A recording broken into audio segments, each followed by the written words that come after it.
الإلهام مش مجرد الفكرة، صح. ولا إن أنا يبقى عندي دافع قوي ورا الفكرة. الفكرة ملك اللي نفذها. مش انت عندك فكرة لمشروع مثلا وعايز تعمله، وبعدين جه بعد فترة حد تاني غيرك هو اللي عمله، آه. فتقول ده سرق فكرتي. إمم. هو لا، الفكرة ملك اللي نفذها. إمم. فهو دلوقتي لما احنا اتكلمنا على الاكل، صح؟ إمم. وقلت لي انت جعان ولا ايه؟ هو انا لو جعان، انا جعان دلوقتي، في جملة كده اسمها انا جعان ماشية جوه جسمي. يعني في كلمة انا جعان دي إمم. ماشية جوه جسمي بتخليني اقول. لأ. فهو ده عبارة عن ذبذبة او طاقة إمم. بتعبر عن فكرة ان انا جعان. إمم. الالهام كده يا منال، إمم.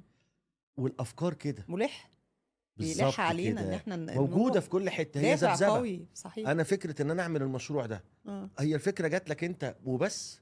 ولو ما اتنفذتش إحنا خلاص، يعني الإلهام وقف عند وجود الفكرة عندك. بالظبط. اكتشفت كده الصراحة، يعني أنا اتفاجئت إن الإلهام مش مجرد الفكرة، صح. ولا إن أنا يبقى عندي دافع قوي ورا الفكرة. هي الفكرة فعلًا في التنفيذ زي ما أنت بتقول. صح.